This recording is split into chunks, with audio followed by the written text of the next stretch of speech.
Shalom, selamat pagi saudaraku yang dikasih dalam Tuhan. Renungan kita pada pagi hari ini berjudul Dulu Saya Hilang, Tetapi Saya Sekarang Ditemukan.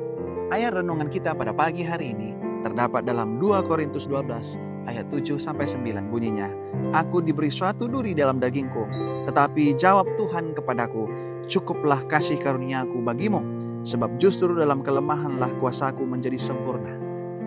Keterangannya demikian. Saya tidak terlalu peduli tentang sekolah saat saya tumbuh besar di Louisiana. Kegemaran saya adalah mengendarai sepeda motor.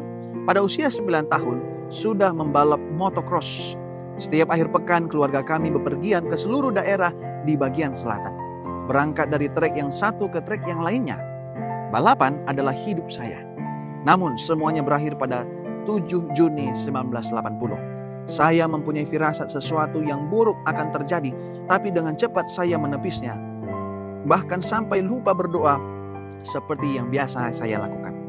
Pertandingan dimulai. Saya adalah orang pertama yang melewati tikungan pertama.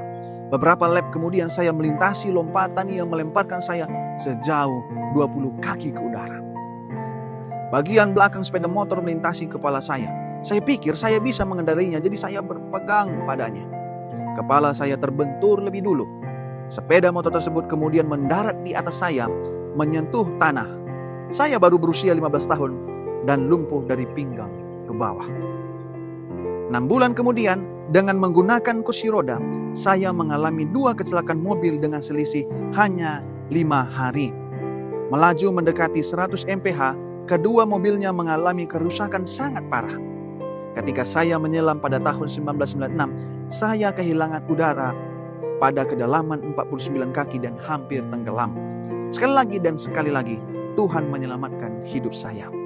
Saya memuji Dia karena begitu sabar terhadap seseorang yang keras kepala seperti saya. Tidak membiarkan saya mati dalam kondisi belum diselamatkan. Pada bulan Oktober 1997, saya mencapai titik terendah. Saya menangis dan berdoa lebih dari sebelumnya. Tuhan, kendalikan hidup saya. Berilah saya kekuatan, pengetahuan, keberanian, kebijaksanaan, apapun yang saya butuhkan. Hancurkan saya, bentuklah saya, lakukan apapun untuk menunjukkan kepada orang bahwa Engkaulah Tuhan yang benar dan hidup. Baru pada saat itulah saya memahami bahwa saya harus mati terhadap diri saya sendiri dan meninggalkan cara-cara dunia jika saya ingin hidup untuk Kristus. Hanya 4 bulan kemudian, Tuhan memberkati saya dengan seorang istri dan anak tiri perempuan yang cantik. Bersama kami menemukan kebenaran Alkitab. Saya mendapatkan kehormatan untuk merawat istri saya karena penyakit dalam jangka waktu yang lama. Namun, kehilangan dia pada bulan Juni 2002, tanpa Kristus dalam hidup saya tidak akan bisa membagikan semua ini. Ketika melayani Tuhan yang pengasih, Dia memberitahu kita bahwa Dia tidak akan membebani kita lebih dari yang bisa kita tanggung. Saya percaya itu dengan sepenuh hati. Jika Tuhan mau menerima saya, Dia akan menerima siapapun. Dia harus menggali sedikit lebih dalam dan memukul saya sedikit agar saya terbangun. Saya tahu bahwa Tuhan itu nyata karena saya melihat perubahan yang Dia buat dalam hidup saya. Saya awalnya adalah seorang yang mengalami kepahitan, tapi sekarang saya melihat kecacatan saya sebagai sebuah anugerah. Saya memahami bahwa bukan aku lagi, melainkan Kristus yang hidup di dalam aku. Semakin saya lemah, maka Dia menjadi semakin kuat. Hidup saya begitu penuh kebahagiaan, kegembiraan, dan kedamaian yang melebihi apa yang dapat saya katakan.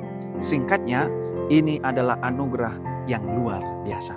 Terima kasih Tuhan atas duri dalam daging yang membuat kami tetap rendah hati dan mati terhadap diri sendiri. Saudaraku yang dikasih di dalam Tuhan, renungan kita pada pagi ini mengingatkan ada sebuah kisah yang disampaikan oleh Buddy Eve. Dia mengalami banyak sekali bagaimana pengalamannya diselamatkan oleh Tuhan. Hampir-hampir saja dia mati, tetapi Tuhan menyelamatkannya. Tuhan menolongnya. Saudaraku yang dikasih dalam Tuhan, akhirnya Bapak Buddy Eve ini menyampaikan kepada kita bahwa terlebih utama dan terlebih baik bagi kehidupan kita adalah mati terhadap diri sendiri. Memang kita mungkin senang dengan dunia kita sendiri, hobi-hobi kita sendiri. Tapi sebenarnya kita harus menyadari bahwa Tuhan itu selalu bersama dengan kita. Sehingga jangan oleh karena keinginan-keinginan kita, hobi-hobi kita, keegoisan kita melupakan Tuhan. matikan itu semua dalam diri kita dan hidupkan Kristus di dalam diri kita. Sehingga apapun yang kita perbuat, semua tujuannya untuk memuliakan Tuhan. Kiranya ini menjadi perenungan bagi kita pada saat ini. Selamat beraktivitas dan Tuhan